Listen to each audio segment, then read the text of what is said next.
The main takeaway from this episode is that regardless of your belief in witchcraft, the people who practice it exist. They're very close to you, and they can harm you. Don't forget to stay until the end of this episode, because we'll announce the winners of autographed books from the last episodes.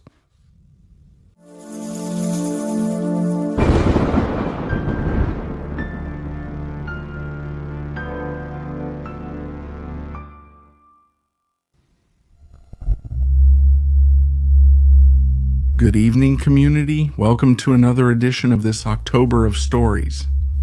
We continue bringing you the scariest stories we've been receiving, and today we're going to talk again about the topic of witchcraft. Not about witches, but about those curses, those spells, and even love bindings that can be so dangerous, even if you don't believe in them. Today's stories are very intense, especially the third and last one, so before we start it, there will be a reminder for children or sensitive people not to listen to it. If these topics make you especially nervous or susceptible to suggestion, remember that nothing told here can affect you. Listening to these stories should not be the reason you become the protagonist of the next episode. It's time to begin this witchcraft special. You are listening to Stories of the Night.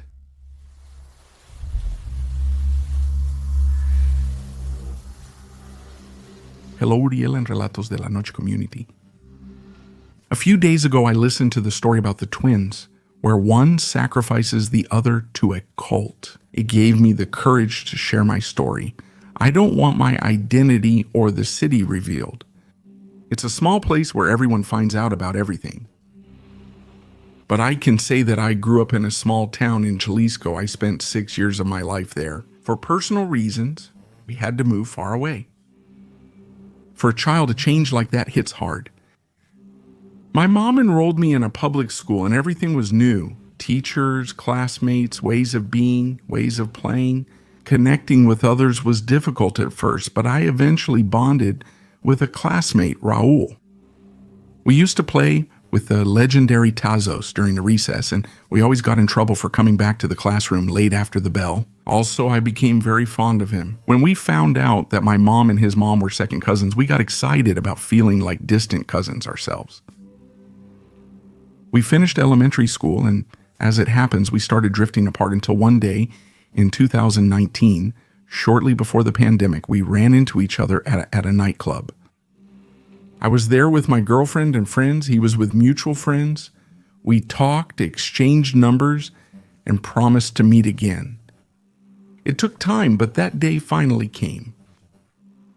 In 2022, I started a business and was able to buy a nice black sports car, which I called the Batmobile. A year later, I wanted some extra income and applied for a job. I got it, and to my surprise, Raul worked there. On my first day, I met Raul in the cafeteria. We talked about life. I was excited and not trying to brag, I promise. I told him I'd bought a car like the Hot Wheels he used to collect and needed to show him. That's what happened. Unfortunately for me, his expression wasn't one of excitement, but of displeasure. I offered him a ride, but he made a silly excuse to leave alone. I didn't question it, and we went our separate ways. I clearly remember that Friday. After my shower, Raul invited me to a party. I accepted right away since I wanted to keep talking. I used to drive everywhere, even if I was going to drink, and I know that's wrong. The night went by normally, but I didn't see Raul. Right before I left, I ran into him. He offered me a strange drink that barely tasted like alcohol. To be clear, I barely drank since I hardly knew anyone and felt shy. When I drank it, I started to feel really bad. My vision was getting blurry like I was drunk, which had never happened to me with just one drink, so I decided to leave. I got in the car and drove until I crashed into a planter on a main avenue. Curiously, Raul and a friend were closely following me. I was half unconscious. I remember he got into my car, moved me to the passenger seat, and took me home. Thank God there were no injuries, only material damage. I told my mom, and instead of getting angry, she showed concern. She told her to be careful with him, because on that side of the family, they liked witchcraft and bad things. I wasn't sure what to think, but I told my mom I'd stay away like she asked. Almost 3 months went by. Raul invited me out every weekend, and I accepted as if it were a need I had to fulfill. It was a strange feeling. If I didn't go out with him, I felt so sad that I needed him. Over time, I noticed that something strange always happened. We almost got into accidents, or there were big fights with people in the group because we went out drinking so much. My relationships with both my mom and girlfriend were broken. Then January 24th, 2024 came. I was coming back from work feeling depressed because my girlfriend had broken up with me. I wasn't planning to go out. I felt terrible. At 9 at night, as usual, Raul wrote to me to invite me to a gathering. I waited so I could tell him no, that I'd rather rest and slow down on going out, but he quickly convinced me.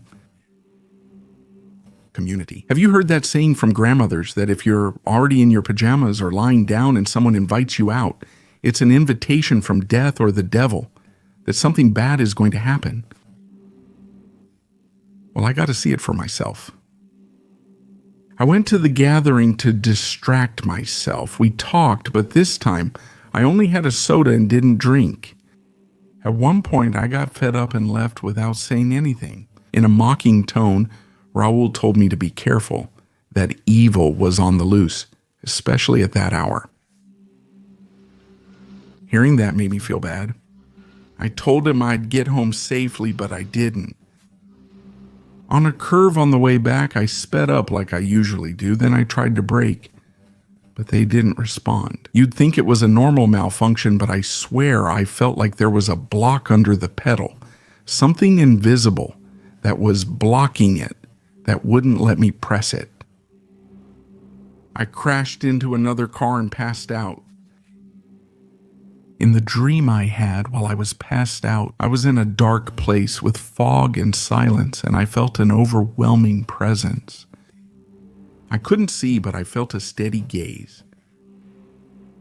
When my eyes adjusted, I saw a gray smoke shadow. With long horns, red eyes, hands with sharp nails, a human torso, and legs covered in coarse long hair like a pig's, ending in goat hooves. He laughed loudly with a hoarse voice.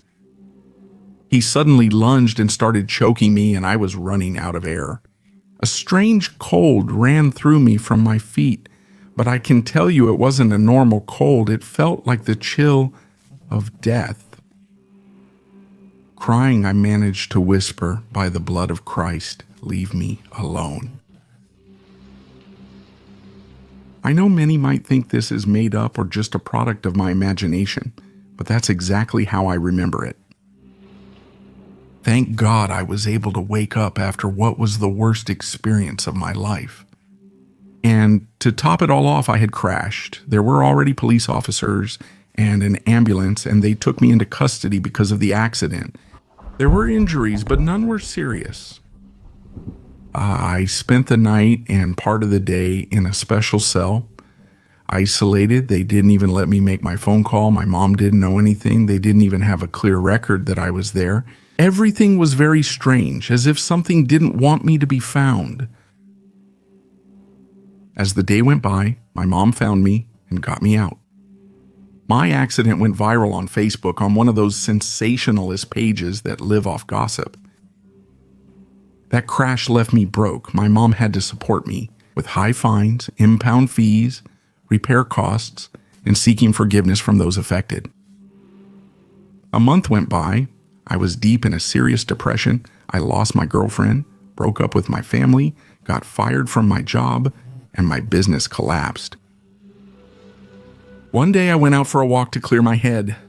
Bad idea. I got lost in my thoughts and wandered aimlessly. As it got dark, I turned around to head back, and some thugs tried to mug me. They stabbed me in the left side with an ice pick. I lost a lot of blood. Some people passed by who helped me and took me to the hospital where I was finally treated. Even though it sounds unbelievable, this is still part of my story. I'm not making anything up because more things happened.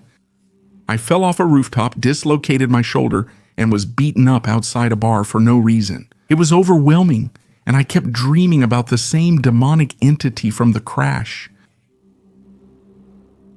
I told my mom, who connected us with someone sensitive to these things, and we went to see him. What surprised me was that he didn't know anything about me, but he looked me in the eyes and told me that I had been handed over to a high-ranking demon by a close man, an acquaintance I had reconnected with. That's when I felt like a bucket of cold water was thrown on me. Ever since I reconnected with Raul, only bad things have happened. I remembered my mom saying that side of the family liked witchcraft. This person also said it all began when he gave me something to eat or drink, and that the ritual started then. He did it to have better social and economic standing.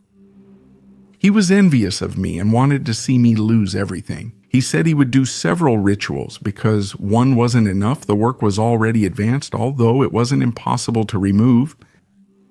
I instantly deleted Raul and all our mutual friends from everywhere because I didn't want them knowing anything about me. The weeks went by, and little by little I started to feel better, thank God. Today I'm getting out of the debt that accident left me in. I don't know or care what happened to Raul. I just want to avoid him from now on. I repeat, maybe this sounds like a made-up story, but Uriel, I'll share photos with you that prove what happened to me. Thank you for reading my message. Writing it helps me. Not everyone understands these kinds of strange situations that you don't choose to experience, nor that sometimes you can't even trust the envy of your own family. Maybe the envy from your family is the worst. Again, thank you very much for listening to me.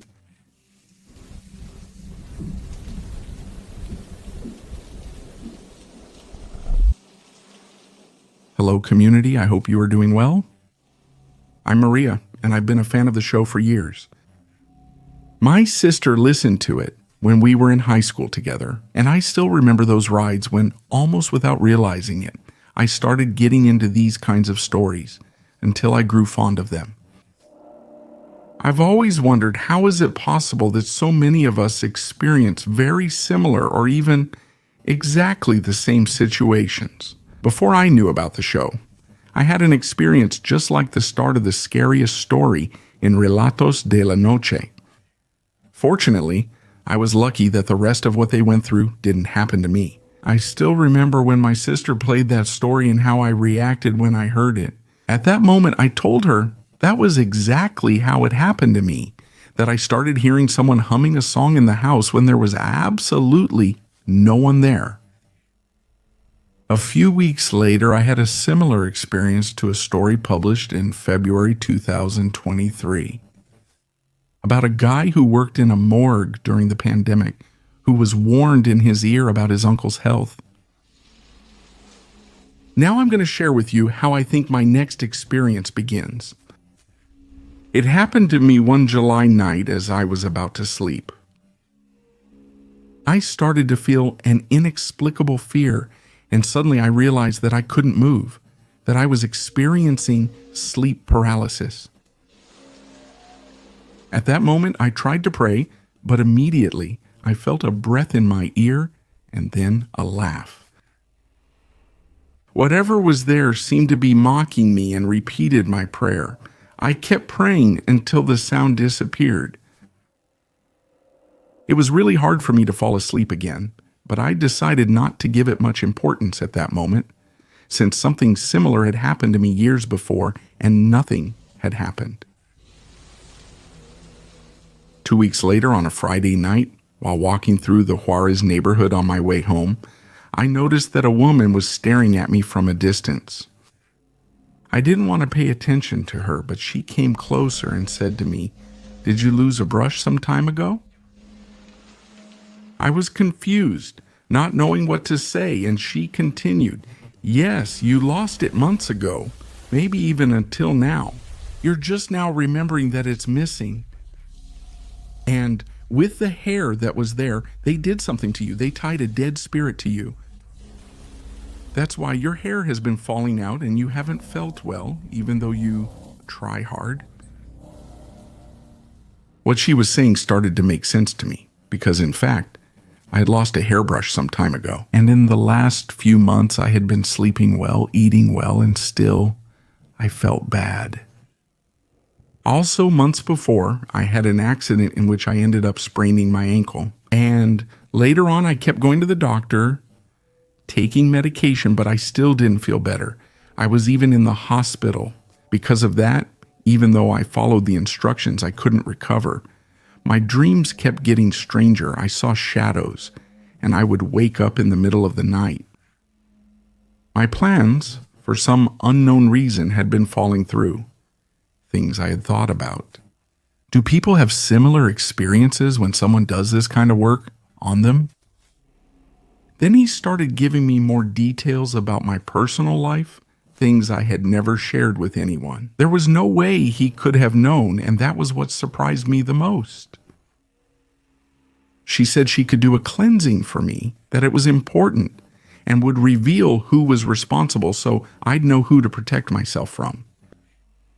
Still confused, I told two friends what happened. One told me you should believe these people since she'd had similar experiences twice and their warnings came true. That made me think I had nothing to lose by trying the cleansing. The next day, I called my sister to tell her about it, and she also agreed with me that I should do it.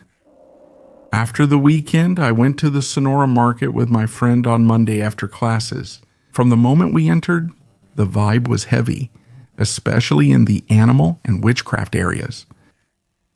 An older lady approached and, without me saying a word, repeated the exact same thing to me. Do you have a dead person tied to you? I was surprised, but we kept walking until we reached the stand where I chose to get the cleansing.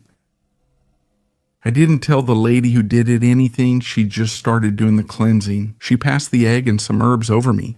And when she broke the egg, she confirmed the same thing I had already heard, that someone had put a dead spirit on me, that it was tied to me and I needed to get rid of it, that what I had wasn't something medical. She suggested I talk to my parents and explain what was happening so we could decide what to do next. When I left the market, I felt very confused and didn't know how to react around my friend. So we decided to contact the First Lady, who had warned me from the beginning and had already given me her number the day I met her. On the way to see her, we were talking about the possible people and why this had to happen to me. She had come to see me at my workplace and said she had noticed how many people stared at me in a particular way, that they did it out of envy, that they were very nosy about the things happening in my life, and that even though I felt like my life was a mess, it didn't look that way on the outside. She saw me as beautiful, intelligent, talented, kind, hardworking, responsible, and independent, even at just 20. That everyone knew I had my family's support if something happened. That people like to see you do well, but not better than them. That there's nothing worse than envy. When we arrived, it was just my second time meeting Mrs. Smith. However, this time her presence felt heavier to me, even more so than the Sonora market itself. That feeling made us distrustful. My friend came with me, but Mrs. Smith didn't allow her to come in with me. The situation was strange from the beginning. Mrs. Smith started asking me questions like where I lived and what I did for a living, to which I answered as vaguely as possible. I carried an egg because she asked me to bring one when I entered her house for the cleansing. She told me several times that I had to trust her, that everything depended on the faith I had in her, and that the payment I was giving her for the cleansing was from the heart. First, I rubbed the egg over my body, and then she put it in a transparent bag without touching it directly, and rubbed it over my body again. While she repeated a kind of prayer as she performed the ritual, she kept saying that it was necessary to know what was happening in order to remove the evil. When she opened the egg, I was shocked the contents were black, just like at the market cleansing earlier that day. But in addition, a small bone appeared, similar to a finger bone, the one that's connected to the palm of the hand. That really freaked me out. The lady then asked me, "What do we do with this evil? Do we send it back, bury it, or just leave it like this?" I noticed that she was impatient, which made me even more suspicious. She insisted that it had to be sent back. She said the spell cast on me cost 30,000 pesos. She began asking if I had more money in my backpack or if I was carrying perfume. Her persistent pressure frightened me most during the entire process.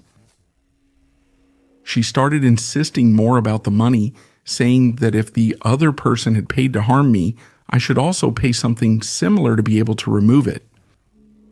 She even asked me if I had any savings, and in a very strange way, she mentioned that I had told everything to my friend, which I did, but I hadn't told anyone else.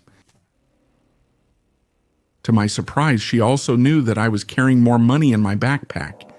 Even though I kept it in different pockets, she insisted that I had more.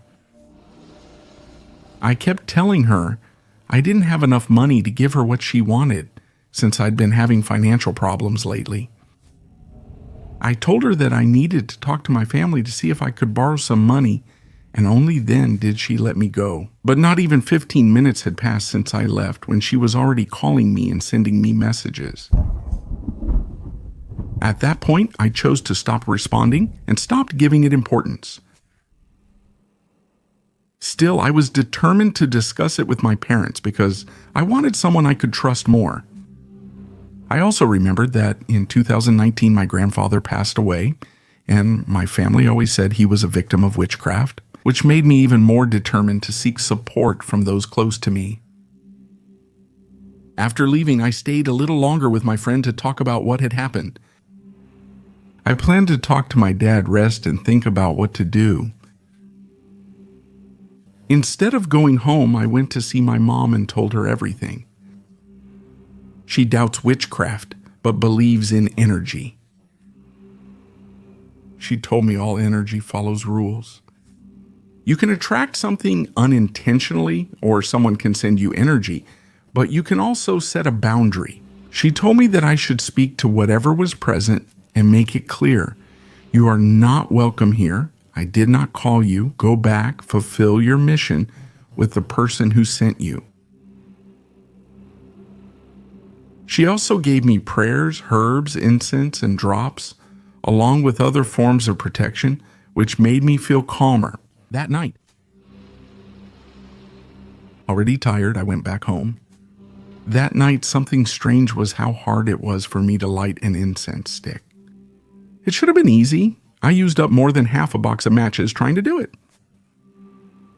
In the end, I fell asleep and forgot to call my dad. The next morning, Tuesday, I woke up to messages from my sister. I had only told her superficial things about what had happened to me, but she told me that my dad and his partner had had a strange dream about me. They dreamed that I was sick, that they were taking me to the doctor. To get there, they had to go through a church and a cemetery. There were a lot of people there, and they had to get out of the car to pass through in the dream. A shadow came out of the cemetery and pulled me inside. My dad wanted to come after me, but people said he had to enter the cemetery to get me back. Dig. He finally managed to do it, but the dream had left them very uneasy, even more so when they found out that both of them had the same dream. She thought that maybe it was the other way around, that I was the message in the dream. I should add that when my dad's partner dreams about something, it's because something bad is happening or is going to happen in her family. They have like a gift. I hadn't talked to them in months after moving back to Mexico City. I didn't know how to tell them, but I decided to get in touch with my dad's partner. I told him everything that had happened over the past few months. He told me it was wrong for me to have distanced myself so much from them, that they would always be there for me, and that if anything happened or if I needed anything, I should let them know. He also gave me the contact information of a lady in Hidalgo who is famous for her skill in these matters. That lady, just by telling her your name, date of birth, and showing her a picture of you, is able to tell if something is happening to you. But precisely because of this, she had a lot of work. It took a long time. I contacted her. She answered some of my questions, but after that, she didn't reply anymore, I guess, because she had many other clients. A few weeks later, I chose to ignore it, but just as I was ready to give up, I mentioned it to a friend. I had completely forgotten that months before, we had talked about the topic of witchcraft. She told me she knew a few things, and that her uncle was a caballo, someone possessed by spirits who works with them. She agreed to help me. She explained that the cleansing was good to find out what was happening, but that a ritual was needed to undo the other one. This was called desentierro, unearthing. She explained to me how this unearthing was done and how the person who sent the work to you would have it returned to them. They had to pay the price for it. She also told me that people who charge are not the best, even if they have the gift, because this is supposed to be something you do from the heart out of a desire to help someone. My friend only asked me to use the doll for a full day, a red ribbon, and to give it to her. I gave her the bracelet my best friend, who went with me to the market, had given me. I had been wearing it for weeks. I hadn't taken it off at any moment since she gave it to me, so it was something that was imbued with my energy. In the following days, someone around me got seriously ill overnight. I don't know if he really had anything to do with it. I don't know if it's just a coincidence. Actually, I still don't know who the person was that did the job, but I'd rather not know. Things have been getting better. I feel much better, and I'm focused on protecting myself physically and energetically. I want to send greetings to Javier and Jaciel Holguin, friends I met a while ago, who share my love of nighttime stories. I hope you're doing well, Jaciel. Some time ago, I tried to get in touch with you to tell you things firsthand. I know that when you hear this, you'll know who I am. Lastly, I want to thank the community for giving me the space to share my story, and I truly hope that no one has to go through a situation like mine.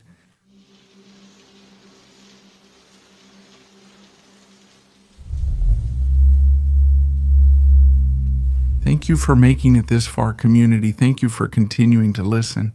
I'm going to assume that you're subscribed, but if not, remember that following us and leaving us a comment, a thumbs up, a good rating is the best way to help us keep this space going. Let me remind you that although it's almost sold out in Mexico, my book Relatos de la Noche is now available in Spain and Chile. People have already been sending us messages with that edition, which is different, with a more minimalist cover, and we appreciate that you take home that little piece of Mexico and of Relatos de la Noche. Really, thank you so much.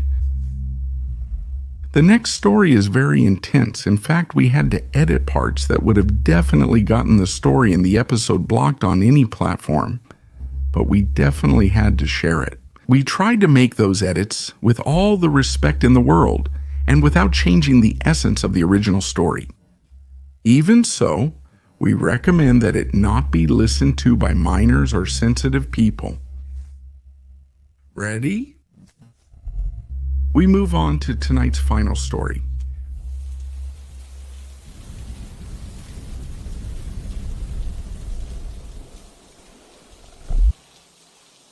Community. For reasons that will become clear, I prefer to remain anonymous. In my family, there have always been things we could call paranormal, but out of all my experiences, this is the one that impacted me the most. It all started in the middle of 2017. We had just moved into a new house, and my husband, my son, and I had only been there for a few days. That's when someone I hadn't thought about in a long time wrote to me. It was the brother of a friend I had in high school. My friend had passed away at 18 from an overdose. His brother, who was 2 years older, he was someone who was very present with me during that time, even though I didn't seek him out. Still, I was glad to say hello to him. We chatted a few times on Facebook, nothing out of the ordinary. I even invited him over to meet my husband and son, and that was a big mistake.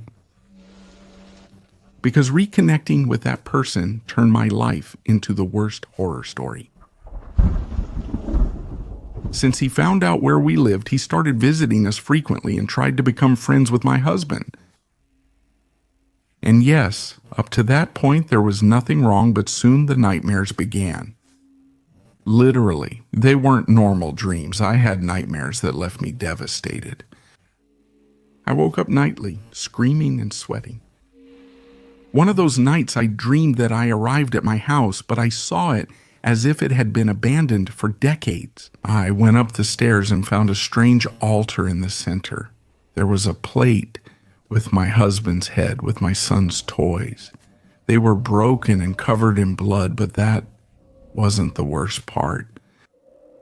At the very top of the altar, there was a deformed, grotesque Christ with only one eye, and when I looked at it, that eye moved and started to scream something I couldn't understand. I ran down the stairs and that thing was there, at the entrance. It raised its hand with a long, bony finger and pointed to the dining table. I turned and saw myself dead on the table with my own heart in my hands. I woke up several times within the same dream, but I really couldn't wake up, and when I finally did, I was trembling. I wanted to think it had just been a bad dream, the worst dream of my life. A few days later, my husband left for work.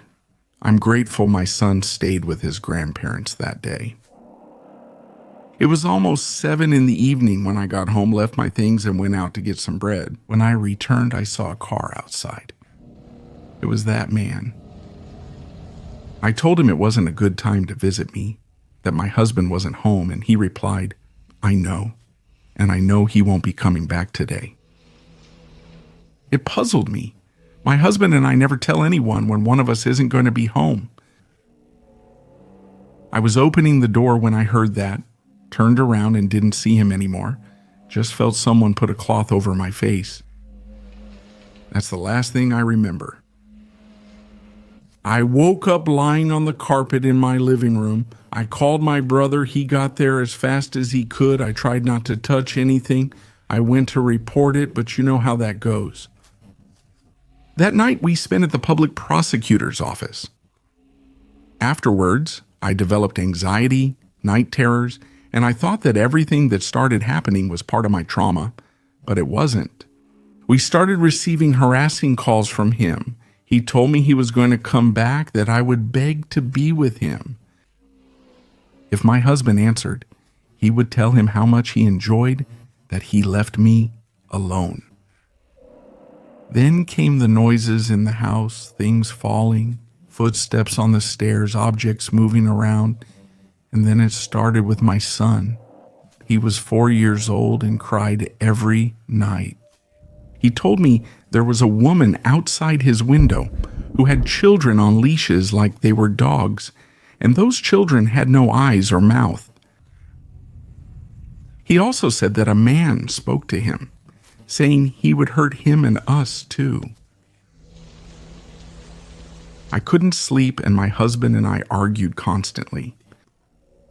By April 2018, everything got worse.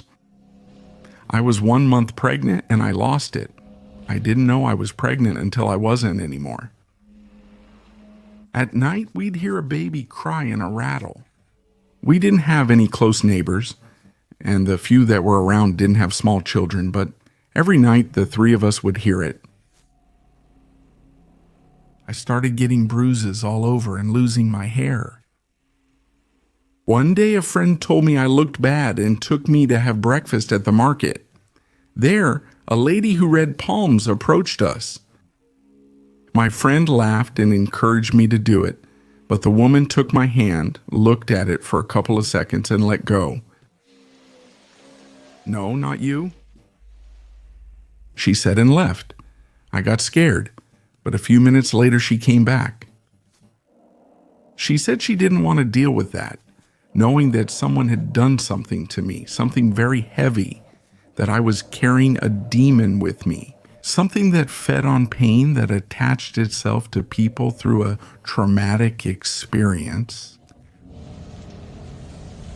She asked me if I had hurt someone, if I had rejected someone who was in love. I told her no, but I thought about that man. The lady explained to me that to bind the demon, they needed something of mine, and that they must have left an object or a charm hidden in my house. She asked me to look for it, but I didn't find anything. Until 2 weeks later, my son woke up one night with a fever, screaming that he didn't want to be taken away.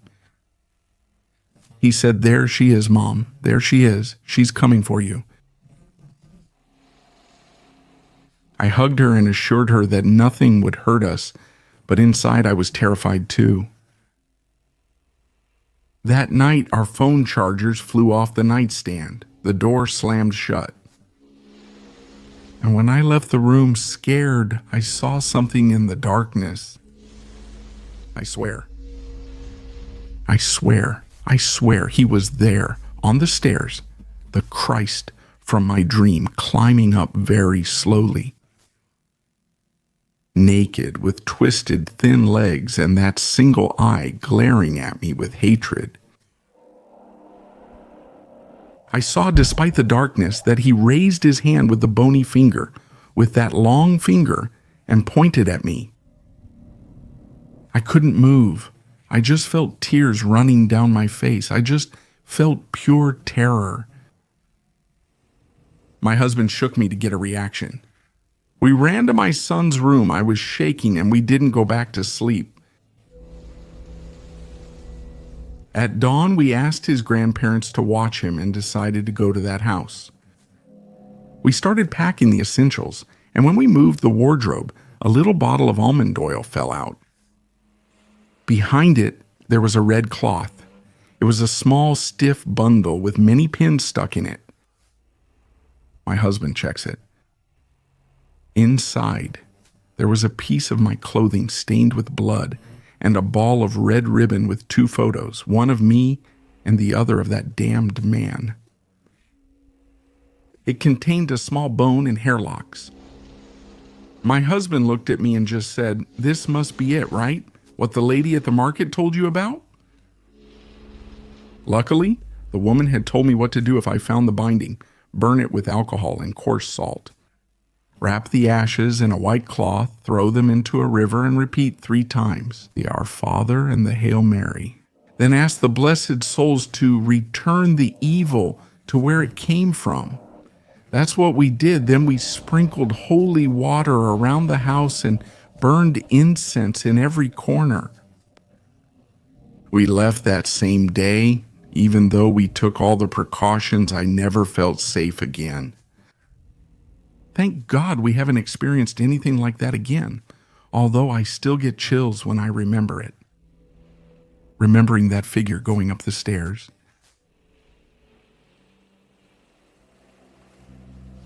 At this moment, community, we're going to put the names of the winners on the screen. We know that a lot of people aren't looking at the screen, but turn to look at it because we've received messages. A year later, when they finally realized they won something, so these are the 5 winners from the first episode and the previous one.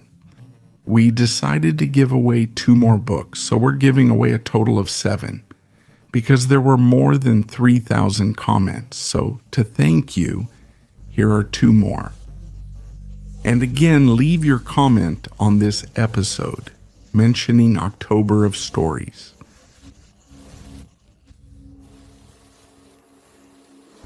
write to miralatodelanoche@gmail.com, the email that's in the description of this episode, and tell us that you were one of the winners.